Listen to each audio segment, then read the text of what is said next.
Bitcoin is close to becoming worthless. Let's go.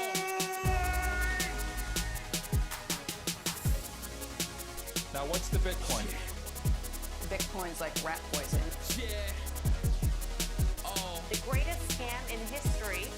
let's get it. Bitcoin will go to fucking zero. Yeah.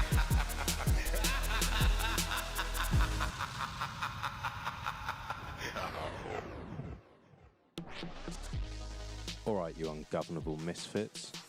I'm your host, Max. Everybody knows that Bitcoin is useless, worthless, and doomed to fail. But what if everyone's wrong? What if it's the system that is doomed to fail? Join me as I speak to some of the brightest people in the space and slither to the deepest, darkest depths of the Bitcoin rabbit hole.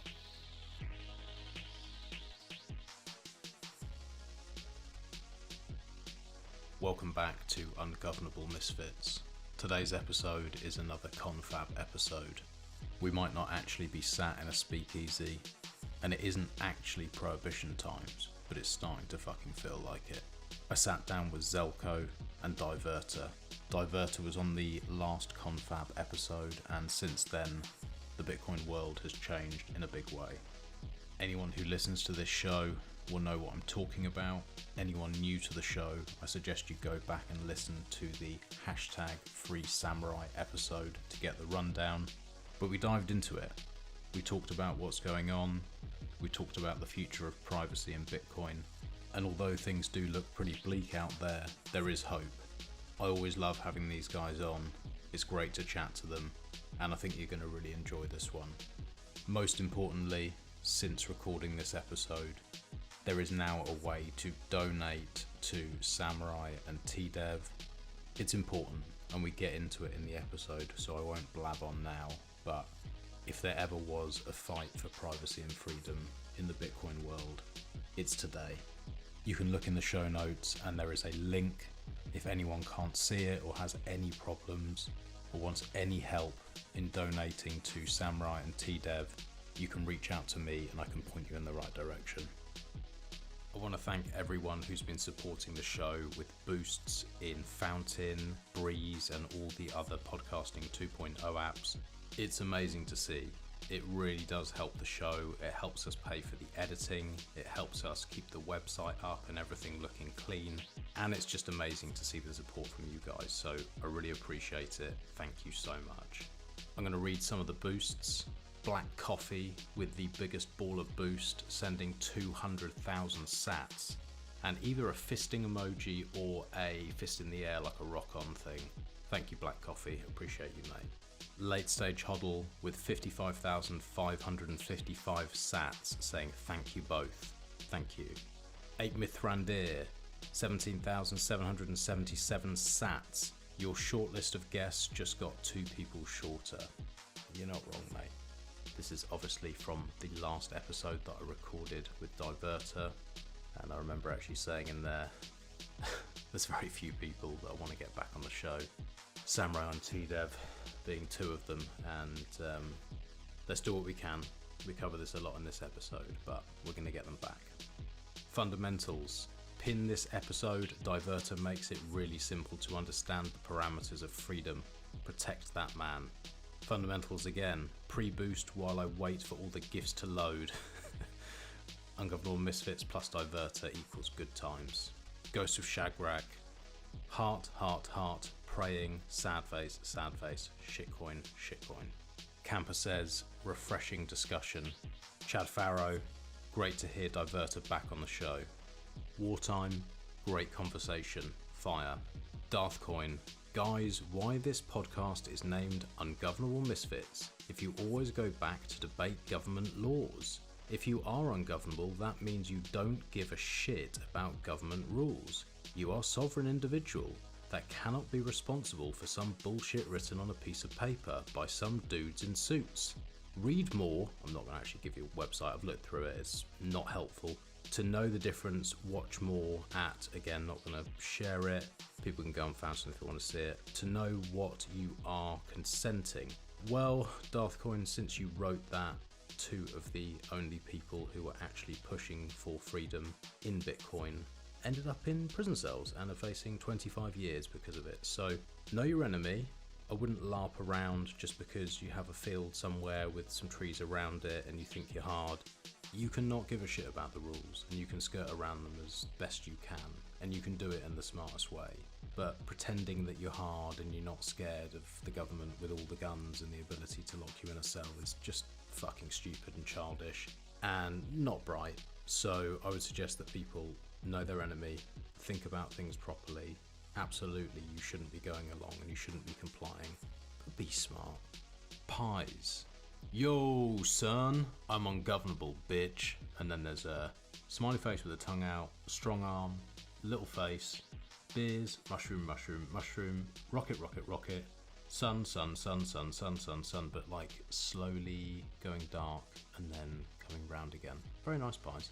Sats Misfit, killed it again. Leave the USB stick in the garage under the aluminium desk. Richard Greaser, Diverter is the man. He was always ahead of the curve in knowing compliance was not the answer. Yes, he was. Max Wood, thanks for the great work, Max. I enjoyed it, definitely. Cyborg, Samourai, never give up. Right, that's the boost. Thanks to everyone. I really appreciate it. As I said, it really helps us grow. If you like the show and you want to share it with friends and family, we really would appreciate that too.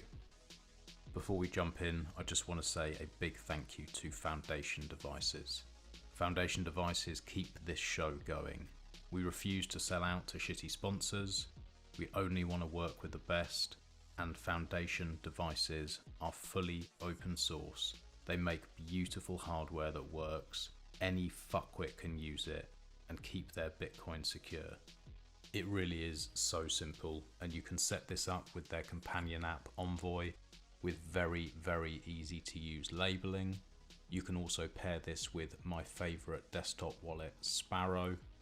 And if you have any problems setting it up or you're not 100% confident, you can pay an additional $99 and Bitcoin Q&A will walk you through it. It couldn't be easier to keep your Bitcoin secure. Check them out at Foundation Devices and use the code Ungovernable for an additional 3 months free VPN with iVPN. Enjoy the show and help us free Samourai. Welcome back. Hey, thank you. It's gonna be like 2 minutes for me, fellas, and I'll be ready to go. Is that okay? Yeah, that's no worries. You're a bit quiet. I am. I don't know whether you can turn your gain up or a little bit better. Okay, hang on. I'll work on it. I can do some bits post edit as well, but it's best if it's. How about that? Is that better? Oh, that's way better. Okay. Oh yeah, that's loud. Shut I'm up. Quiet. It's too loud. Literally never happened in life. All right, I'll be right back, guys. We're sorry. All of our representatives are still assisting other customers. Please remain on the line as we value your call.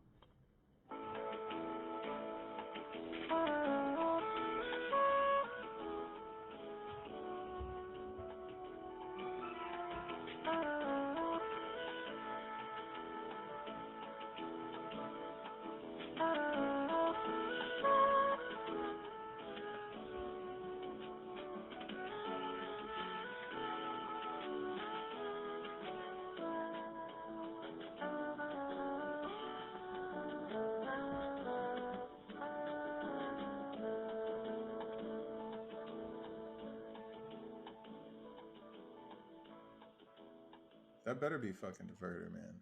Fucking. I've just been waiting for you to shut up for like forever now. I don't. Shut up. Oh, here he is. Fucking hell. I mean, fucking asshole. I don't know what else you want me to do. Like, I thought this was a 2-man show, but I was rethinking things. We can record now. Now you've finished your fucking Pilates. How was it? Feeling limber? Oh my god. This is so loud. Oh my god. Yeah, I was doing a little deal there. Had to do a little deal. Need a little cash money reference for the 99 and the 2000. Oh my dear god. I hate you. Well, Diverter, it's nice to have you back on, mate. It's a little bit different conversation we'll be having today than last time. I said to you off air, I was on a real high. I was listening back. Ungovernable Misfits has been flying in the chart. Listener count is going fucking crazy. I was all hyped listening to us have our conversation, and I was like, oh, this is really good. This is a good one. This is going to be great. Yeah. I fucking land, the news hits, which obviously we're going to get into. Bro. It was the weirdest feeling, the conversation we had of like warnings and worries and everything else, and then bang, like a fucking punch in the face. Right. And here we are. Yeah. It was one of those things where, people will like act like this is not the case, but truth is, like, we talk about a lot of these things and as far as threat modeling and all this stuff, and this is why we're doing it in case this ever happens. But there's I don't care who you are, there's something in the back of your mind that is just like, I mean, that'll never actually happen. But like, if it did, you know what I mean? Like, if it did, though, we would still be protected. But like, that'll never actually happen. And then when it actually happens, it's like, fucking, I knew it. But it's still like it's not real. It's a surreal feeling. It's crazy. Yeah, very surreal. And the conversations since then have just been eerie and strange, and I don't even know what to use or do anymore. Everything that was part of my everyday usage is now just fucking gone, and the people that I respect are in a cage, and I don't know. It's a fucking weird situation. So this conversation is important to get you and Zelko on, because we should not be forgetting it's only been a couple of weeks and it sounds a bit fucking quiet out there. And I think we need to remind everyone what's gone on, where's it going, and not to be quiet about this, because it matters. I mean, yeah, it matters for the thing that gets me is it matters on so many different levels. Like, it's not just about, your individual privacy, and it's not just about like these guys with their tools. I see the attack on a bunch of different levels. And so like any of these, like anybody in Bitcoin should care, because this could easily get pushed up or used against any wallet team or any, self-custody as a whole. Anybody who isn't using their own node to broadcast a transaction, could potentially, they could use this if all goes like doomsday. My personal opinion, as black-pilled as this is going to sound, is that if they lose, Bitcoin is done. Like, there's nothing left. They were holding the only line, that kept Bitcoin. That's like the sad reality. I go through waves of like emotions on this stuff. Like, not that I'm an overly emotional person other than angry, but when you go to think about it, this could just be the end of uncaptured, self-custodied Bitcoin. Really, they could allow the self-custody to continue and just push AML laws and KYC everything, and everyone will be too scared because the toughest, of the warriors, right, of like the cutting edge, if you will, they got taken down. So everybody else will just, in theory, right, if no one else takes the mantle, but that would be ultimately the end. I don't see any of these other people willing to make a stand, to be honest. Well, they've been folding like fucking wet cardboard, is what I've seen in the last couple of weeks. It's been pretty sad to see. I mean, it's kind of always been like that. I think, well, I'll speak for myself. I've really taken for granted Samourai and the whole ecosystem, and just knowing that no matter how stupid the things that I read are on Twitter or the things that people say to me, I can always just think, well, it doesn't really matter. I run my own node, I use the tools, and no one can fuck with my stuff because I have these things that I can use and I can be private and like I can do things right. So it never was that much of a problem. And like now it's a real wake up call of like, oh shit, there's not really a lot out there. And now I'm in like real trouble. Like what do I use? And I'm trying to rethink my whole setup and rethink what this whole thing is. And it slides further and further to this like banker coin bullshit, fucking retard stuff that I see everywhere. And I'm like, shit, I took them for granted. Like it was so much better than anything else, so much further ahead than anything else. And now, like, what do we got? Fucking join market. That's it. Yeah, it's and to kind of touch back on something that we talked about in the previous podcast was how we kind of got into a little bit of like how the social scene of Bitcoin is very compartmentalized, and how, you know, I think I mentioned on the podcast like how I'll go one place and see some people on there but like, oh my god, it's Diverter, like, oh my god, oh my god, and then like the entire rest of Twitter's like, who the fuck is this guy? Like, I have Oh yeah, you know what I mean? definitely. No idea. Who the fuck is this guy? Yeah, never heard of this guy in my life. Everything's very compartmentalized. And so what my fear is that it will stay that way in uh, even when the attack is not compartmentalized. So they're not, this is not just an attack on privacy. This is not just, you know, a cherry picked attack on quote unquote money launderers. It is a very, very, very selective prosecution. And I think Zelko hit on the exact reason why earlier. You know, whenever you start talking about nation state attacks and how this happens, the first thing that people start talking about is, yeah, well, they can't do that to everybody. They can't lock everybody up. They don't have enough resources to go after everybody. And what's always the response? Well, they don't have to. They make a few examples, right? And then, you know, people start to fall in line. And so who is the best example to make? Well, it's obviously the biggest, the toughest, the guys that are carrying the mantle for the rest of the space as far as cypherpunk ethos goes. And I think that's very clear to have been the Samurai Wallet team and ecosystem over the last few years. I don't think there's a whole lot of argument about that, or there shouldn't be. So you snipe these two guys, right? You basically make that your example. We've already seen, as you mentioned, several other companies and things completely unrelated to privacy, quote unquote. You know, we're talking about Lightning, LSP providers, shit like that. They're already folding. So they see the writing on the wall. So the attack is not a compartmentalized, okay, we're attacking privacy or we're attacking this one single tool. That's not what it is. It's an example attack. It's a leading domino. And the breadth of it, though, it's so wide. If you actually read through the indictment, what they're alleging, how they're alleging it, and then you also look at similar cases like the Tornado Cash developers and the government's response to the Tornado Cash developers, Mm-hmm. you start looking through that and you start seeing how the government is arguing this case. And it's not even a debate. It's not like a, well, maybe. No, it's 100%.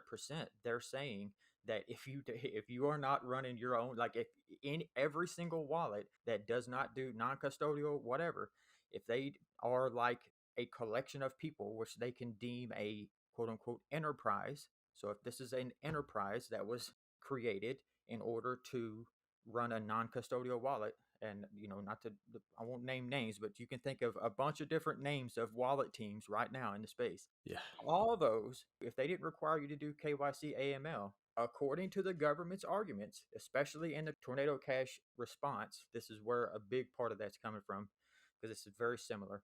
According to the government argument, that wallet team is running an unlicensed money transmission business, custody or not.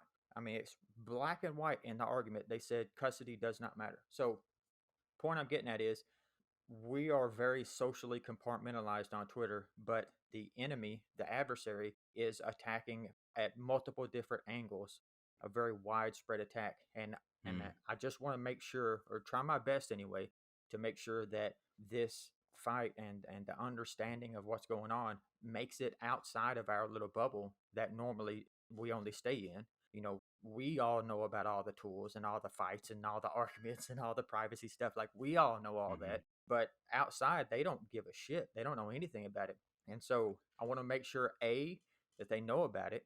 And B, I want to make sure that, unfortunately, I think it's only going to be a small amount. But I want to make sure that the people that actually do care about Bitcoin being a self-custodial tool, that they wake up. Because a lot of people are not going to give a shit. I'm just going to tell you right now, a lot of people are not going to give a shit. As long as they get to keep their dollar exchange, it is what it is. So we need as many people as we can. And so that's why we want to do shows like yours, people that have a little bit of reach that can maybe get outside of this little circle And we want everybody to see the writing on the wall because it's very, very serious. It's getting very serious right now. Yeah, well, this show will continue to be covering everything that we can, and our audience is probably more specifically geared towards self-custody and privacy than a lot of the other shows. So it maybe won't reach that much further out of that. But I think, Zelko, you touched on it earlier, is like any time you can get on a stage at any conference, anywhere where you have Bitcoiners, people who are there who own Bitcoin, is like, how do you explain to them that this is important? Because, as you said, I don't think that they care, but I think they don't care because they don't understand. I think that there's this view of like, well, it doesn't really matter because the value's going to go up and that's what they care about. And it's like, maybe it wouldn't actually, because it's not very fucking useful if it's just controlled and you can't really use it how you want to use it.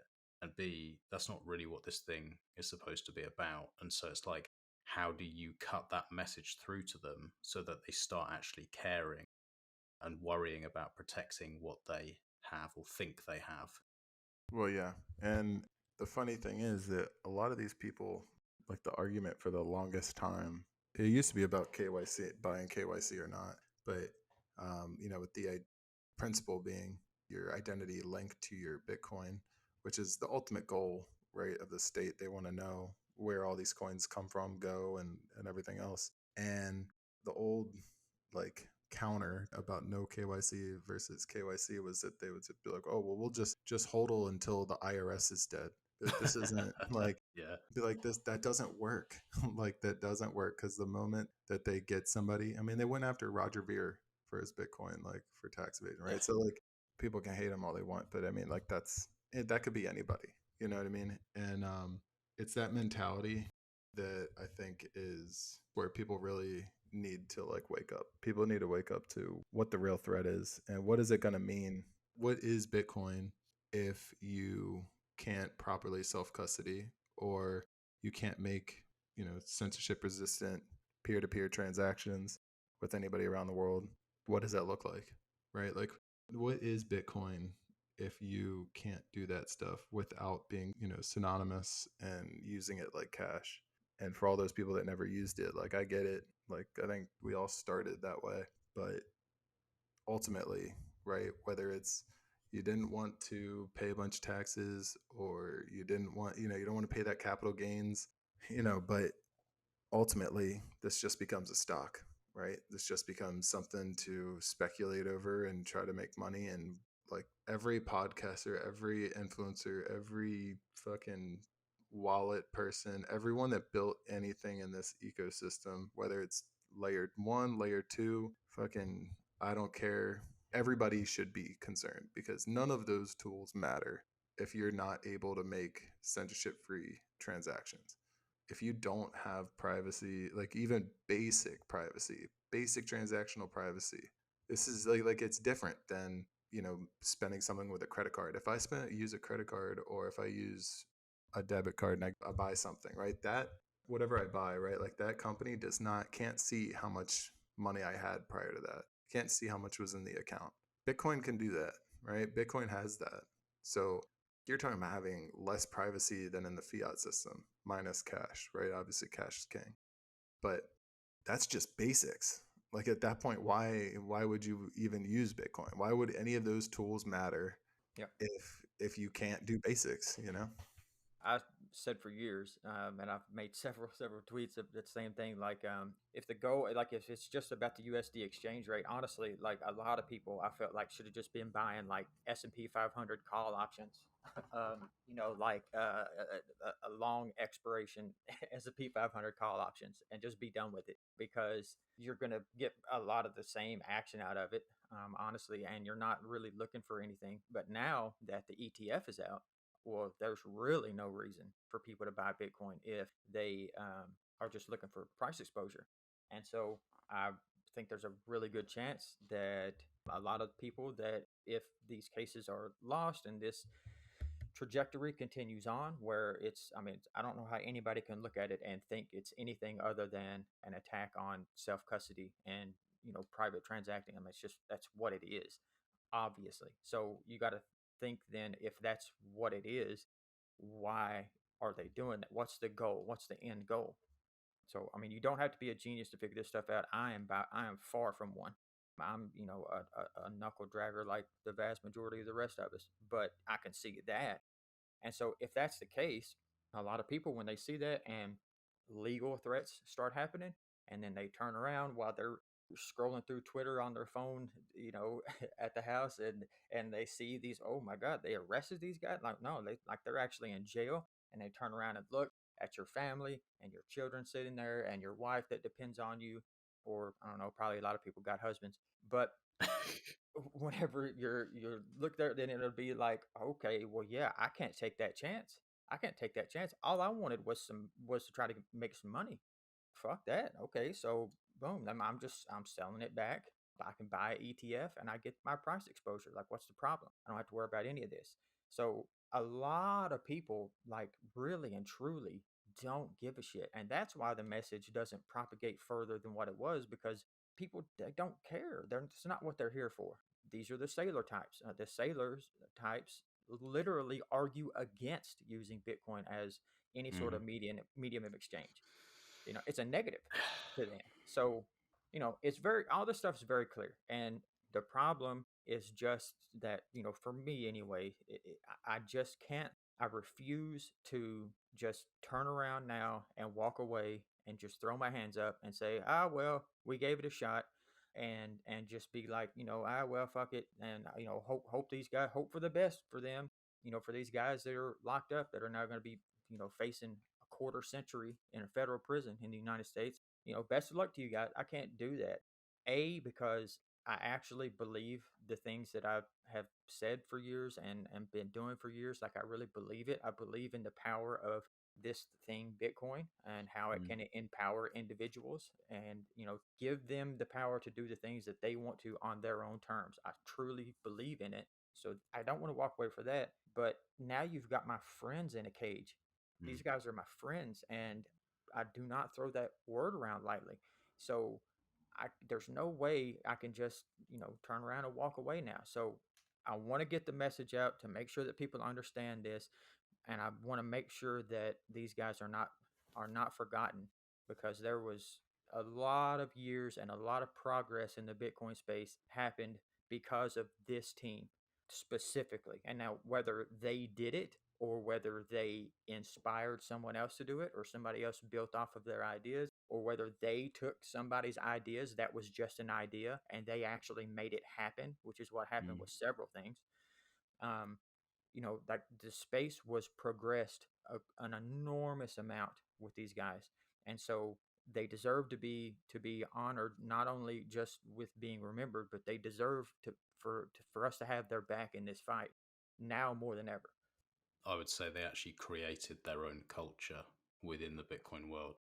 I would always know pretty much, if I'm speaking to someone who's a Samourai user, that they lean a certain way, that they don't think it's okay to censor transactions, that they think it's retarded to be wanking off over Sailor. There's so much that you would know from someone who's actually using Bitcoin and actually understands what this thing's about. And it did create this real cool pushback culture, which was very refreshing compared to the way that the rest of it slid, because the trajectory of Bitcoin Twitter and everyone that I see at conferences and everything else is cringeworthy to the point I physically feel ill looking at it. Like, it's so fucking, like, they're going around calling everyone fiat and doing their little videos and selfies and wallet of Satoshi bullshit and thinking they're saving the world. And it's like, it couldn't actually be further from that. What they're doing is actually pushing the one thing that can really help towards bankers and control and seizure and everything else that we don't want. Without that little group pushing back, it'd be nothing. And without it, as you said, what the fuck are we going to have? Because looking outside of Bitcoin for a second, like, I don't think anyone can look at what's going on in the world and go, yeah, this is good. Especially if you have kids. Like, yeah, life's going to be better for my kids than me. I mean, Oh yeah. I don't know how you could think it. No, there's no way. You'd have to be asleep, like truly asleep, and to not see how things are going and progressing. And it's scary for everyone, not just Bitcoiners. But in the Bitcoin space, as you mentioned, the loss of this set of tools in particular is like, since I've been in Bitcoin, this is by far the largest, the biggest like setback or loss, I would say, for quote unquote the Bitcoin space, for like the entire thing. This is by far the biggest thing. Like, people were talking about Taproot and SegWit, and it enabled ordinals, and ordinals have messed up all this, and it's spamming the chain, and like people would act like that was a bad thing. All this, like, nothing really happened while I've been in Bitcoin on this size or level to really, I feel like, set the whole thing back. Like, it set the whole thing back. And so there's a couple of different reactions. The first reaction is people just fold, and start trying to distance themselves from the United States. We saw Wasabi instantly cut the United States off, and then a few days later announced that they'll be winding the entire service down. Right? Shocking. Who didn't see that coming? Right? And so, but I'm not even gonna hate on them at this time right now, as far as the legal shit goes, because we've always known they were on the compliance side way more than on the cypherpunk side. That's been evident since day one for anybody that's paid attention, because if you ever use their tool, that you'd have to read through some legal documents before you use it. So that's been evident forever.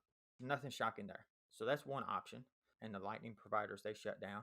Other option, okay, now boom, okay, well, everybody's just going to use Join Market. It's just fine. I mean, that's a coin join tool too. We just all use Join Market. Listen, again, not the time for like mudslinging the shit. I'm not hating on Join Market. I think it's an excellent tool. Like, it again moved the space forward. It was one of those things that was very interesting and cool, and like, it's still kind of interesting and cool to play with, but it is not a zero link coin join. It's not what we had. It's a regression. Now it's got the decentralization working for it. All right, so it has a point up as far as that goes, but the quality of the mix, and the liquidity enforcements and the structure is just not there. So that's a regression. All right, and so are we gonna settle on that and just be like, well, that's good enough? I got some probably unfortunate news. Again, I'll preface this by saying I'm not a lawyer, but I do have a little bit of sense, and I do have some reading comprehension ability. And when I read through these government arguments and stuff, I feel like the maker, in a joint market transaction, it fits the government's descriptions. So like, what are we going to do? Are we going to settle there? And then the other option, so you got one, folded up, pack it in. You got the other option is just regress back, just use join market. We'll be done with it. It's good then. Or, well, let's just go off and make this totally new thing. Now, that has some merit to it, in my opinion. I'm not going to act like, coming up with an entirely new protocol is, it's just nothing. It's something that has to be done if we're going to have privacy on Bitcoin. The problem going forward is now the government is forcing everybody basically to act like criminals. You're forcing everybody to assume that whatever they're doing is illegal, because there's no like coherent argument. You can't, the law doesn't, they went against FinCEN guidance and said FinCEN guidance from 2019 that everybody in this space has been running off of. The DOJ said, yeah, that shit doesn't matter. It doesn't, it literally, it's just guidance. It doesn't mean anything. Well, what are we supposed to do? So now, even if you do want to like build a new tool or whatever as a developer in the Bitcoin space, there's such a chilling effect on it that I fear either people will just not do it because it's not worth the risk, right? Because once you see people start dropping, like you see the guys that you've looked up to that have been carrying the torch, you see them go down, it changes things. And people can act like it doesn't if they want, but it does. It changes things. It makes it very real. So I fear either they won't do it at all, or that they will do it in such a way where they're so fearful that like the tool is just, it might as well not exist. You know what I mean? Like if I build something amazing and cool, but I have to be so like secret about it that nobody else knows about it, well, that doesn't help the Bitcoin space either. You know what I mean? I'm just running it in my house. So it's such a chilling effect. It's such a major loss for the entire space without people even realizing it that I'm very, very concerned. Yeah, I mean, I was just thinking about how it makes everyone feel like criminals, and that kind of resonated with me. That like prior to this event, I mean, like the repositories were kind of a big thing, right? Like being free and open source, everyone was like, "Oh, cool, someone will just fork it and then do it," right? And that sounds great in theory, and ironically, like they self-hosted on GitLab because they were worried about Microsoft taking down their GitHub. So this is just kind of funny. But now it's like, okay, well, like you were saying, well, if you continue to develop and you want to work on a privacy tool, right? Now you have to do all these extra steps. Now you have to take every bit of security, every bit of privacy that you can possibly take. You have to do it now. If you want to do this, you got to do it. And yeah, it really does make you feel like what you're doing is wrong, which is fucking stupid. It's been proven, at least in the US, right, that software and code is protected by the First Amendment, which, nowadays, too, does it even fucking matter, which is probably, as a red-blooded American, this is one of the sadder points to really think about, is that, like, how much do those rights even actually matter anymore? If they want somebody, they're going to fucking just do it anyways. But so you have to operate in that kind of adversarial environment, right? And it's the sad reality. That's stuff that I know me and my guys have been trying to figure out, is how do we continue, and running the node software has been proven to be safe, and it's kind of the one part that is less risky, but at the same time, for how long, right? How long until you have to be a self-registered, node runner? It's just, I'd rather take the extra precautions now. And so that's one thing that we've been doing. And there are some like cool protocols and cool different stuff to decentralize and to make the privacy part better and protect yourself, protect others. But it is wild to think that like you could just be trying to write software and write something cool, and now it's a crime. And on that, I also think it's super fucking around. Like now it's like I'm twisting into this like kind of fucking angry mode, because so there's like operating systems, there's different things like privacy based, or there's an operating system I don't like that you can find that's like it's designed for people who are hackers, whether white hat, black hat, whatever. It has all these tools that are built into it that are hacking tools, and it trips me out because the crimes that Samourai is being associated with, or a conspiracy that they're money laundered, the criminals' money is the crime. They're not getting the criminals. They're not getting the people who quote unquote broke the law, right? The initial offenders. They're shutting down a service, right? They're shutting down something that, what was it, 95% of people were not associated with the funds that they were talking about. Like 95% of liquidity had nothing to do with what they noted. So, that should be your sign. That should be your sign. They don't give a fuck about the people who broke their laws. They're trying to make a new law against software that is for everyone, right? Sending a message. They're sending a fucking message. And really it comes down to that point. And like, it was the hardest part the last couple of weeks of going through these emotional roller coasters of like, as Diverter said, right? Like our friends, our very, very close friends, like I looked at Samourai like a mentor, and with them being gone, it is like my world, quite literally, my Bitcoin world was flipped upside down in a matter of minutes. And if anything, you go through these roller coasters of emotions, and eventually you get to this point where you're like, fuck it, I refuse to allow something so unjust, something so criminal. You don't need to be a libertarian to get behind this. You just have to be a person who's for justice, like what our like freedoms are actually supposed to be about. And you have to look at it and be like, did they solve any crimes by what they're doing? No. Are they going to be able to? No. Because you know what's going to happen? All these people, instead of using Bitcoin, and then, you know, if they did whirlpool, instead of whirlpooling or using whatever privacy, like crypto privacy tool, they're going to use something else. They're going to use something else that's already out there that hasn't been stopped yet. And then once that gets stopped, they'll just move to something else. Like they're not stopping fucking anything. Like, are we just going to fucking fold? Like, are we as Bitcoiners, are we just going to, and this is why it's a message for everyone. Do you really, like, go read the white paper? Just go read the abstract one more time and tell yourself, is like, are you willing to let it go?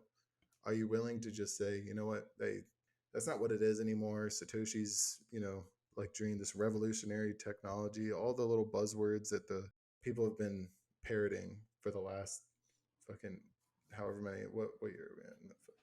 16 years, all that stuff. Are we willing to just say, hey, you know what, let's just, it's a speculative asset, bro. Like, that's all it is. Because I can't like just sit and do nothing. You know, it's so hard. And so, you know, for Samourai, for TDev, like, you know, we need to fight. We need to do everything we can. Because I know one thing's for damn sure, they're gonna fight. I know that they knew that this day was inevitable, or at least I think TDev had a tweet that said something about it. You know, something about The Diverter might know. prison for us. Yeah, the prison piece, right? Like, didn't think you were doing something right if you didn't get the threat, right? Their mindset, they know, they're prepared. I would imagine, like, they've probably ran through how that they would handle this day if it ever came. Sad part, the thing that's aggravating is knowing that, like, they tried to do it right rather than, you know, as I talked about earlier, this tool, these things, like, could have been built and done, like, completely anonymously, and, like, you know, assuming that you're criminals and acting all shady and doing all this stuff. That's a possibility that could have happened. That's not at all what Samourai were trying to do. Samourai still believes, I still believe, are following the law and not breaking the law. And that's because we were going off of what guidance was coming from the government. So whenever they, you know, FinCEN comes out in 2013 and makes it very clear that if you're not taking custody, you're not a money transmitter. 2019, they reiterate that. All of a sudden in 24, the DOJ comes in and just completely steps over it and says, no, actually, all that stuff that they said is not true. Self custody, you do not have to have control of the assets. You do not have to take custody in order to be considered a money transmitter. They're using terms like by any and all means. So if you do, so that means if you operate a server, if you get a VPS, all right, and you're running a VPS somewhere and you put a Bitcoin node on it and you let somebody else hook up to it and, you know, receive and transmit Bitcoin, according to them, like, that's a server. If you, like, make any sort of, like, name, put a name on it, and, you know, call yourselves whatever, you know, the awesomely great Bitcoin wallet. Well, now the awesomely great Bitcoin wallet is a money transmitter, even if you never take custody. So it's crazy. The overstep is ridiculous. But the guys were anonymous to most people on Twitter.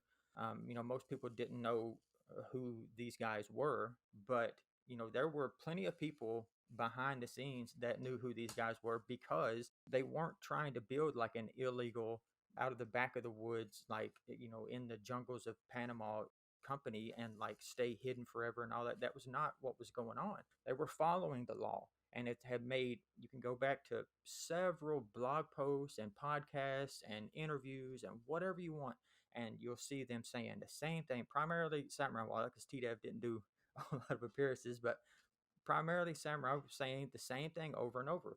We're not breaking the law. We're following the law. We have lawyers that look at this stuff, that are looking at the guidance. They understand the law. They say we're not breaking the law. We don't have to enforce KYC. Why would we? We're not taking custody. So that way of doing things, that way of, like, trying to do it right and trying to build a trusted brand in this ecosystem that offers privacy, that is not doing it outside of the law, that is not even, like, trying to sneak around and do some sneaky stuff outside of the law behind, you know, that's there's none of that's alleged. You know what I mean? It's not even that, like, they got busted for doing something other that nobody else knew about. No. It's a very good point. They have been out in the open with a crystal clear message for forever since I've started in Bitcoin. Like, they've always been consistent. Yeah, they haven't had their names out there, obviously, because it's dumb to do that just for OPSEC reasons, but Right. they're not scratching around in the dark doing something criminal. They're trying to build and did build the best product available, which helped lots of people. And when Yeah. you talk about this, like, roller coaster, I was thinking back to our previous conversation where you said, know your adversary. And you were saying, they own the ink, they own the pens, they have the Mm-hmm. hands that hold the Yep. pens, they have the Yep. juries, they have the judges, they have everything. Yep. And that emotional roller coaster, even though I care deeply about this stuff, I have to admit, like, it caught me for probably 2 days, 3 days. I was going, fucking hell, I've been doing this for like 6 years, 7 years, and doing the pod, and it's so much work, and is it worth doing? And they're going to come after me, and everything I've ever had has gone through this tool, and I was like panicking, and then I was like, hang on a minute, I actually don't think I've done anything fucking wrong. Right. In fact, I've not just not done nothing wrong. What I'm doing is fighting against something that is truly wrong, which is to take away people's freedom and their privacy. And then this roller coaster started to go, oh, no, okay, now I'm climbing back up again. No, hold on. We are on the right side of history. I know we are. Right. It's not like a difficult thing to work out when you actually sit and think about it. You're like, should people be able to do the shit they've been doing forever? Yeah, they should be. Who's in the wrong here? Oh, it's the people who are trying to take people's fucking freedom and ability to save and everything else that they're doing. It's like, it's disgusting. Then you think about it, you go, no, these people are not criminals, they're heroes. Yeah. The tools that they've built are not for criminals. Like you said, it's like 95% of people are like people like us. I've got some Bitcoin. I use it. I don't think I'm a bad person. I just use tools so that not everyone knows what I have when I spend it and use it, because that's fucking stupid. Because Bitcoin is trackable, and because people can see if I'm going to use a large UTXO to pay my plumber, my sink's fucking leaking. Well, guess what? When he comes next time, if he sees that it's come from a large UTXO, my fucking prices are going to go up. It's like basic shit. Yeah. It's not criminals. No. And, by them trying to do all this correct way and still getting taken out, then that puts such a chill on everybody else that, people are terrified to even say that they're going to work on something with privacy. And now, it's going to continue to get worse. I don't see any reason why it all of a sudden turns around and gets better, if these guys don't win this case. And that's another thing that is very important to not forget, is that they have not lost yet. Like, this is not, I'm aware of the federal, United States federal government's conviction rate. And I'm aware that it's an uphill battle to win against, when on the other side of that versus it says U.S. government. That's a problem. But people win, and especially when they're not guilty and they haven't done anything wrong, and there's a clear, concise argument that can be made for it. I think normies can understand this argument. There's not going to be a ton of like chain analysis that has to go on, that they have to understand how all these transaction flows go. That's really not what this case is going to be about. I don't think, anyway. I don't see why it would be. I think that it's going to be an argument that the everyday citizen, I believe, is going to be able to understand. Whenever you're talking about, of course, obviously, the government's going to try to paint them as, they're just they knowingly built this thing so that criminals would come use it and get away with it. Well, that's obviously not correct, though. That's obviously not correct. And there's several places that you can even make that argument. Like, even in the government's own indictment and paperwork, like, they even say that the incentive of Whirlpool, the incentive structure, is to keep people remixing. Who the fuck builds a tool for criminals to launder their money to get out, but yet at the same time, the incentive, it's specifically set up to keep you in it? That doesn't even make logical sense, bro. It makes no sense. They haven't lost the fight. That's number one. If they do, though, there's no reason I see for the government to let off the gas pedal. And so what are we now looking at next? It's, as far as Bitcoin goes, I think it's pretty obvious that they'll stay on a course to making anybody that self-custodies have to do KYC AML at the very least. That would be the next step before, I guess, the inevitable, you just can't self-custody anymore. You have to hold it at an exchange. But, people that are privacy seekers right now, what are we looking for at people? I know people that are going to like Monero. I know we've got a lot of people that are saying, oh, they just should have been using Monero the whole time, bro, and all this stuff. Well, again, I got some news for you. I think if these guys lose this case, especially, but possibly even if they don't, especially in places like the EU, I don't see how Monero is not on the chopping block. I don't see how that's just going to be continued to. And again, it's not a knock against Monero. It's actually an endorsement. It's because the thing works. It does what it's supposed to do. So the Whirlpool worked. It did what it was supposed to do. All these tools, if they actually work and they actually start getting use, real use, and people really start actually getting that power back, and they're taking it away from the government, they're not just going to let it happen. We've said this over and over and over. I still can't believe people don't or argue about it. It's not just going to be like, oh, well, if the fiat system collapsed, I guess we'll try this Bitcoin thing. No, bro. They're going to scratch and claw and pull for every single piece of power that they can maintain. And so Monero, I think, is, especially if they lose this case, but possibly even if they don't, Monero, I think we could see get outlawed pretty soon, especially in the EU, where I'm pretty sure they already want to make it just completely illegal. Governments are already saying they don't even sell back to the public. They don't even sell the Monero that they confiscate from criminals and stuff. They don't even sell it back. Like they auction off the Bitcoin. The government says they don't do that with Monero because they don't want it back on the streets. What does that tell you about what they think about it? I don't see how there's like that's not what's up next. It's obvious in the path. Like it's a clear path. If you can't see it right now, you'll never see it. I hope that we can get a win in this case. It's going to take a lot of time, energy, and money. So I hope that Bitcoiners and companies in the space and everybody that is able is ready to stand up and help Samurai Wallet and fight for them the way that they have been fighting on behalf of the whole space for years. And I hope that we see a lot of money and donations flow in to these lawyers to let them have everything that they need to put forth the best argument that we can. Because if we can get a win here, we can derail that path, at least for a little while, at least a little bit. It's not going to stop them completely, but we need a win, man. We need a win. We keep taking these losses over and over, especially in the privacy area. The Tornado Cash guy just got convicted the other day, almost 6 years gone. Like, we can win this case, I believe. I believe there's several places where they're blatantly, obviously wrong. So we need to make sure that as soon as we're able, as soon as the legal situation is worked out to where we can donate to the legal fund, I encourage everyone to do that. I, for sure, and I'm sure I know you all will too, will be blasting that out as soon as it's available. 100%. Yeah. So I don't want people, it's very easy to be so discouraged right now and you just kind of give up. And I fight with this like legitimately every day myself right now. Like it's very difficult time, but I really want to drive home. We have not lost this case yet. Like these guys are not just completely done for. Don't write them off.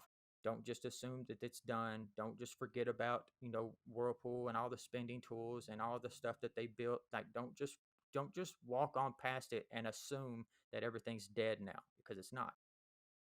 Yeah, and I'll just add the legal fund. Well, like even today as we're recording, I've been trying to keep up with one of the lawyers just to find out about the legal fund and such. It should be out, so if you need to edit this and put in the the actual link, you can do that, Max. But it's going to be available here in the next day or so, hopefully. And yeah, we're going to need all the support. That's been their big thing. The great part about the situation that they're in, though, is that in this sector of law enforcement or court, this is a high profile case.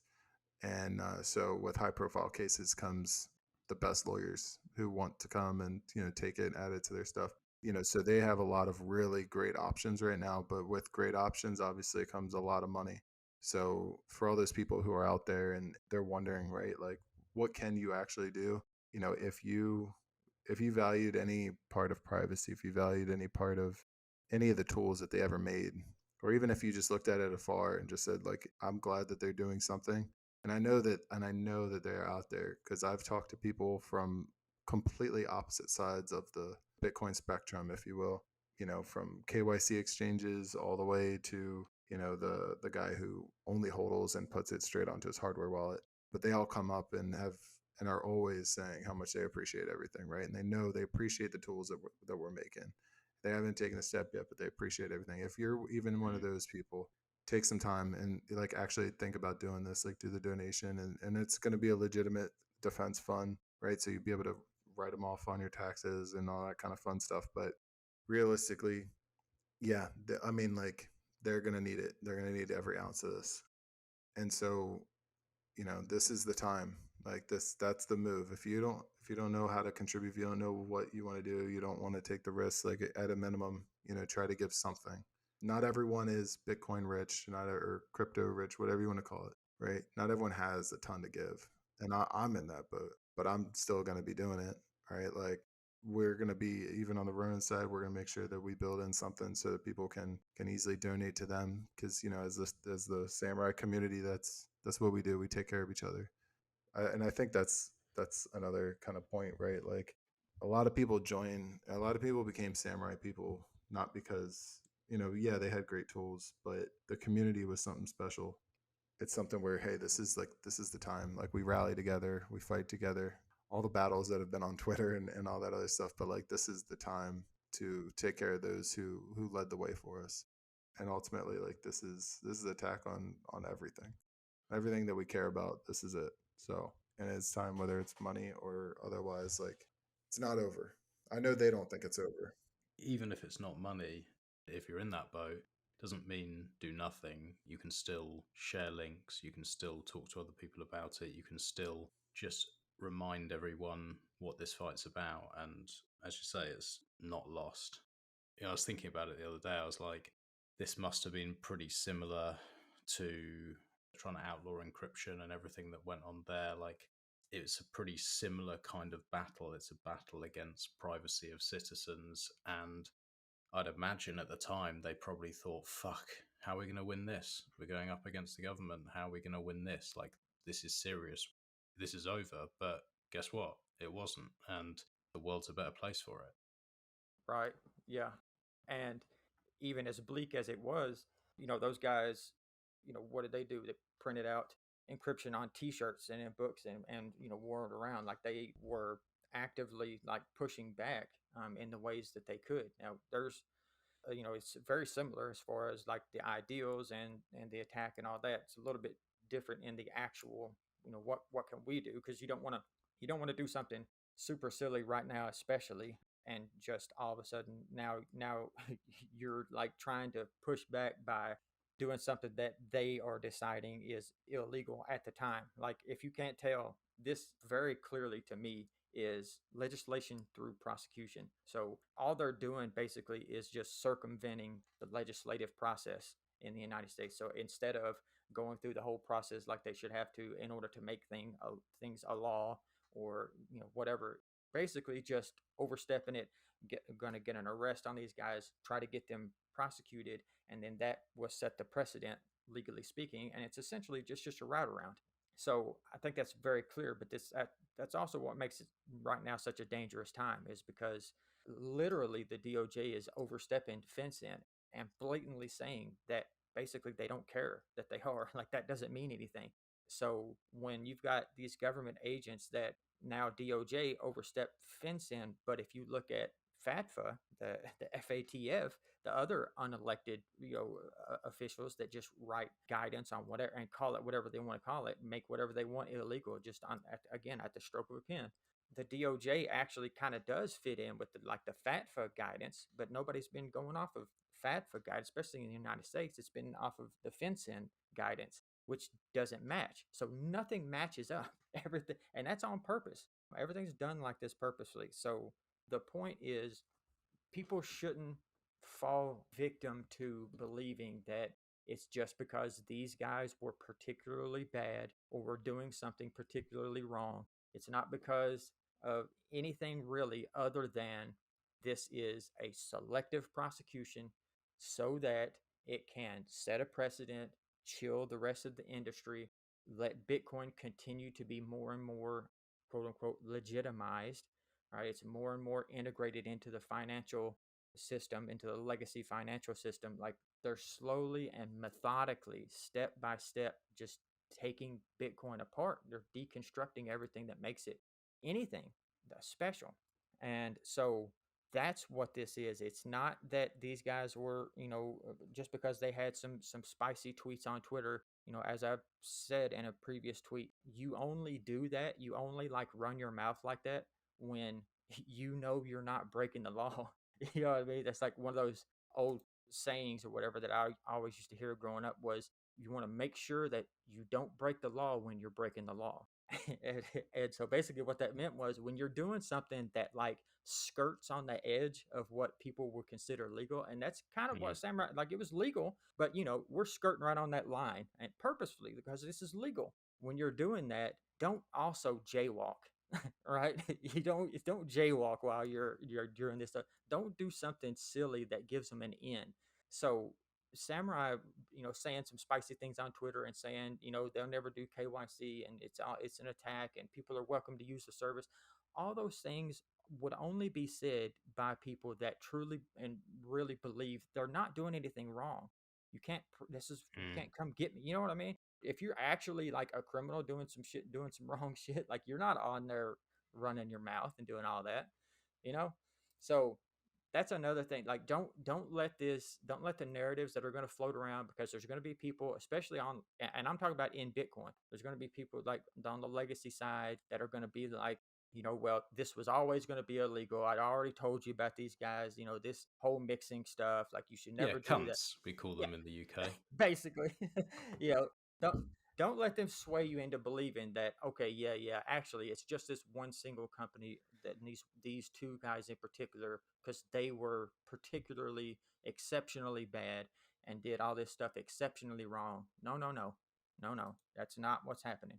So don't be swayed by that. Understand what the fight is. Understand, read the arguments yourself, and just again, don't give up. Don't let these, because it's a multi-pronged attack. It's going to be narratives, it's going to be law, it's going to be like, this is a nation state, essentially a nation state attack. You think it only comes from one way? That's not the case. Do what you need to do to stay like energized. That's what I'm trying to have to do. It's like, do what you need to do to keep your mind and body healthy, whether that be, whatever, take a run, take a walk, do some push-ups, whatever, do something. Keep yourself engaged and energized. Don't let yourself fall down into the doldrums and the pits of, be completely black pilled, because it's very easy to do right now. And just continue. Remember that this fight is not over. It's far from over. It's actually just beginning. So don't give in now. That's good advice. What we've been trying to cover as well here is what people can do to people who actually use Bitcoin. What can they do for now? And otherwise people just shit themselves, will start making mistakes. So we're trying to give people options. There aren't many, they're not as good, but there are still options. And it's important people don't just bitch out and say, oh, fuck this, let's just pack it in and use Strike or some bullshit. Yeah, they definitely shouldn't be giving up on using the tools, right? Like, the good thing is that Samourai Wallet's, the wallet app, still works. You still can run it with, your own node and still get some of the spending tools features, right? Like a Stonewall. Cahoots, Diverter might know better. But either way, at least you can have something, which is something is better than nothing. Be smart with your UTXOs. If you have a bunch of post-mix, then, keep them and, use them individually. I mean, that was always supposed to be the game plan. Use them individually if you can. Run a node. Like, this is a good time to get hardware and run your own node and just start being sovereign. Start being as sovereign as you can and figuring out as much as you can. Have you guys got stock again? No. So we were already, I was about to announce, I have a blog post coming out, but by the time this comes out, it'll be out. So I'll drop it. We were already in the works for transitioning to like finishing out our hardware that we have, and then turning our focus into our V3 stuff, and eventually getting to like an x86 platform. But we'll be supporting all boards. And when I say supporting, I mean the software is going to run on all the boards. Whether we test all of them, I don't know. We'll at least be testing x86 and be testing on Tontos. We'll continue to support those, like officially tested and supported. But with the shakeup, we unfortunately not everyone could risk the association, I guess, despite us being a community team that's not affiliated with Samourai officially. And so that shakeup's been tough, and we're transitioning all of our code bases and all that other stuff. So right now, like, we're not going to be selling that stuff. What kind of business model that we shift to in the future, that's right now that's up in the air. But my main focus is, one, taking care of the existing customer, like users, like being able to easily migrate to a 2 terabyte and that kind of stuff. That's all. We're finishing up the last bit of this. We're about to have a release hopefully this weekend, weekend of the 20th. We'll be pushing out a release with the new code bases and stuff like that, and then finish up the 2 terabyte backup stuff and all that, so people can start to migrate. Then we'll go from there. It's like ironic because we really were planning on stopping sales coming up anyways, but it looks like it was like we got too scared to do anything. And that's really, yes, we took precautions, but this was part of the plan for what we were going to do. And I lay it all out in the blog post, so when that drops, I'll send it to you. Hopefully yeah But yeah, it lays out what we're trying to do and some other thoughts and all that stuff, so it'll be good for people to check out. And yeah, I'm excited for the future. I just crossing my fingers, hoping someone forks off and we get something. Someone works on a privacy tool. I mean, you can still use Samourai Wallet. You can still get the APK. You can still use it. I still use it. I don't know how to use Bitcoin without it at this point. But it's for sure something that we're going to continue to support. And if something else comes out there, then and we find out, like, hey, like let's keep this train rolling. But until then, you still at least have the best Bitcoin wallet still available with Samourai Wallet. I think this is going to be one of those times when open source is really validated. I know Zelko in particular has fought pretty openly about open source and the ethos around open source and what it means, and what it means as far as competition and things like that. But it means a lot in this sort of scenarios too, when somebody or a company just essentially disappears or gets wiped out. Like that code, they didn't wipe that code. Yeah, they took down their like self-hosted GitLab, but that's been up for years and years. Tons of people have that code. You know what I mean? It's untelling how many hundreds of thousands of people have downloaded that code. That code's not gone anywhere.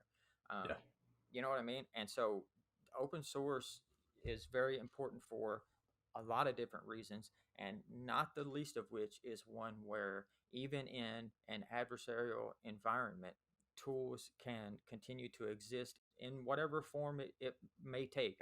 Who knows what somebody is cooking up in their basement right now. Like I legitimately don't know. Somebody could fork that code and just be building anything. Maybe they just put it all back up. Who knows? Nobody knows. But that's kind of like the point, is you can take down some people, but you can't kill their idea. And Samourai in particular built a very strong ecosystem. Like it was a bunch of people that naturally came together because they see things the same way. They believe the same things. They want the same things. They want to help push things the same way. When you got a bunch of people that are all pulling the same direction and they all have the same goal, that's a very, very powerful force. So, I would not be at all surprised to see, something come out that's basically like in homage or whatever. Like how people get, So that would not shock me at all. The sad part, what I keep coming back to, that it's what's so sad about it is I would assume that, if somebody were to be trying to plan to release whatever code that they already had, like, you got to think that they're not going to be like Samurai were anons to like Twitter, and people online didn't know them, but like you got to think these people are probably going to be like Satoshi anon. You know what Oh I mean? fuck yeah. And Yeah, yeah, yeah. that's so sad. Like it's so sad that because it's so isolating as a person. You know, like even if you're trying to guard your OPSEC that high, like it can be very isolating.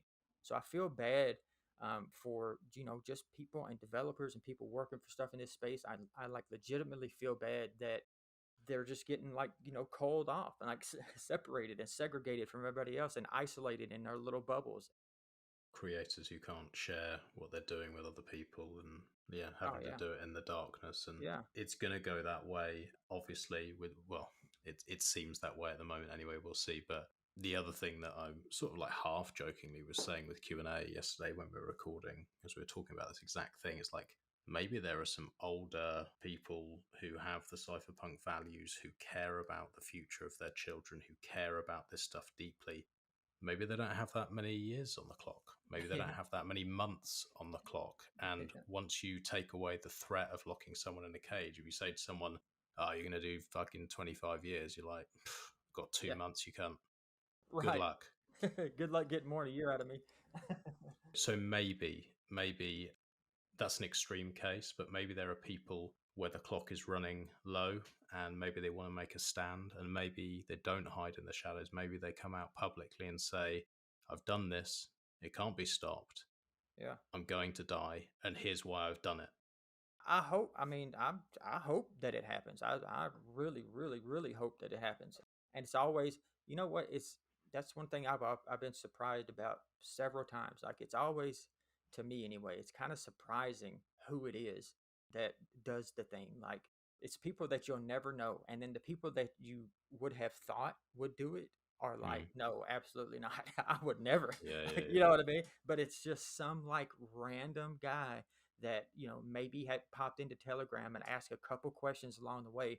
You know what I mean? It's that guy that has Mm. forked the whole code base and has been building whatever for years. And so that's amazing to me how talented and stuff people are. But yeah, Whirlpool was and this is my opinion, but I think we're pretty close to it being objective rather than subjective. Honestly, Whirlpool was just in a different class than the other tools. There was nothing else that was truly a zero link coin join where it offered you the level of privacy, and then you had the spending tools afterwards. You still have like on demand cahoots that you can still do those today. So like all these things made the Samurai stack just better, and it was just in a different class. And so for that entire class of like tools and everything to just be completely wiped off the planet in this fashion would be completely tragic, number one. But number two, that to me, that would actually be shocking. Like I would be more surprised if nobody did anything. Like nobody came out. There was never another release of like whatever, an altered Whirlpool or whatever. I would be more shocked to not see it than I would to see it. You know what I mean? It's one of those things. The structure is such that the tool, it's always been non-custodial. It's always been all this stuff. So it's like you're already past the point of worrying about like losing your funds or anything like that. So it's to take a step backwards rather than to try to continue to build and stand on the shoulders of the people that came before you, which is what everybody has done throughout history. That would be shocking to me. So I'm just like waiting for it. I really am. I'm just waiting to see it. Like it's just so tragic and sad to me that I'm pretty convinced it'll just be some people that we may never know who it was. And Mm. it's not fair, man. It's not fair. So, again, the fight's not lost. Like they have not lost this case. Obviously, you can see what the government is arguing they consider to be illegal. But as far as I'm concerned, they haven't lost this case. Fence and guidance hasn't changed. It's not illegal. It's still not illegal, but they're trying to make it. Obviously, that's their argument, but they haven't won the argument yet. So I don't want people to prematurely give up and try to seek this entirely different path when actually we don't even need to go on a different path. Like we were already on the right path. Whirlpool was already being worked to be decentralized. Like it was almost there. You know what I mean? So like, don't, just because this happened, don't throw the baby out with the bathwater now and just forget everything there and just be like, ah, well, that was, whatever. Let's go build this completely new thing, because that's how what TDev would call a science project gets born, right? That's how something comes up that nobody is ever going to use or may never get finished or whatever. And it's just this grand idea that never makes a difference or matters. Like, stay focused. I think that's probably a good place to wrap it up, mate. Stay focused, keep talking about it. We'll keep having these discussions on Ungovernable Misfits. I know you guys are going to be out there everywhere you can as well. Keep building. If you are one of these people who's going to be in the shadows and you're building something like this and you can't talk to anyone about it, respect and love for doing that. And I know it's not going to be easy. I know there's going to be people out there who are going to do it, and it's very brave and very admirable. So love to Samourai and TDev and all the team and everyone who's been involved and all the community. And yeah, free Samourai. Yeah, man. Thanks for having me on, bud. Appreciate always. I know you're going to continue to get the word out there. So thank you so much for everything that you do and have done and are going to continue to do. Appreciate you. Yeah. Thanks for having us, Max. Just don't sound so depressed when you're saying free Samourai. I mean, like, we got this. I think the community is going to rally. I'm going to be the cautiously optimistic one here. Good. And I look forward to everybody really rallying. As soon as we continue to push the message, it's going to get through. Yeah. I for sure look forward to doing more and talking to you more often, because I miss doing it. Hopefully next time Diverter doesn't take all the time to talk. Yeah, I know. Unbelievable. I know, that cunt. He does it so elegantly, with his like Southern accent. It's remarkable. But no, I am really, really glad to have done it, especially with both you guys, because it's important, and I like having people who are smarter than me come with me. So yeah, I look forward to doing it more, man. And yeah, I'll send you the donation link as soon as I got it, and we'll keep pushing this thing together. We'll keep fighting. I love the optimism.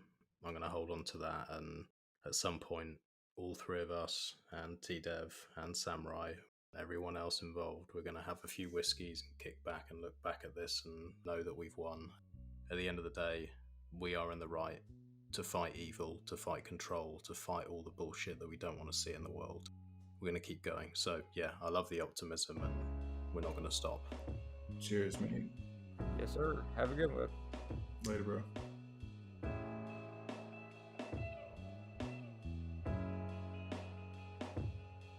We are proud individuals living for the city, but the flame couldn't go much higher.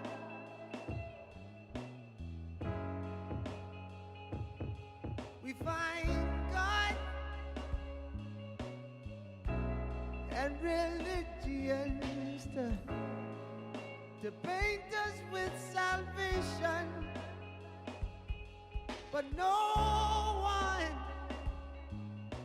nobody can give you the power to rise over love, over hate.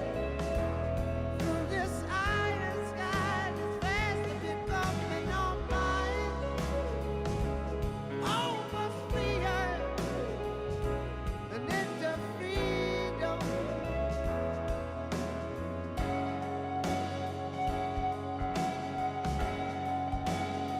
Oh, that light left dripping down the wall of a dream that cannot breathe in its harsh reality. Mass confusion, spoon-fed to the blind, serves now to define our cold society from which we'll rise over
way of human progress.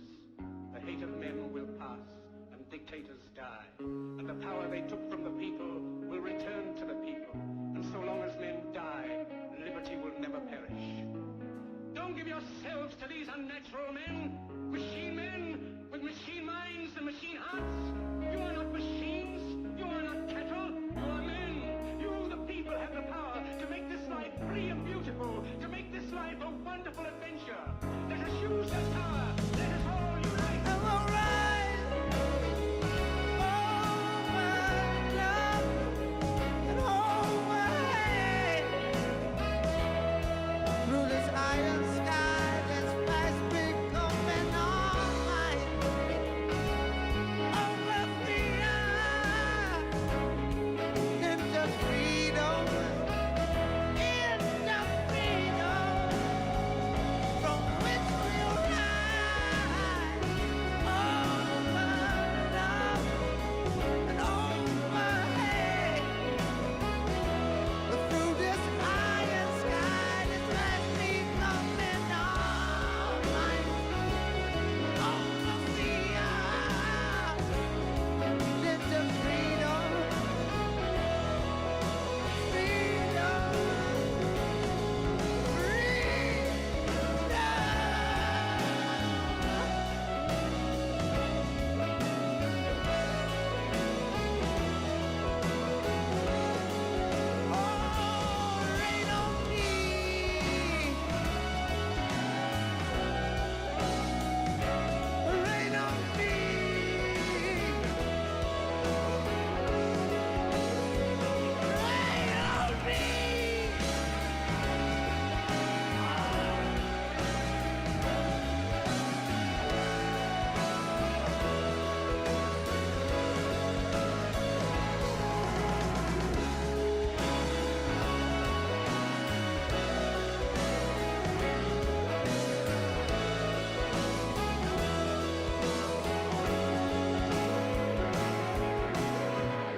If you're still here, you're still lurking, you're still listening, I appreciate you, and I hope you enjoyed that show.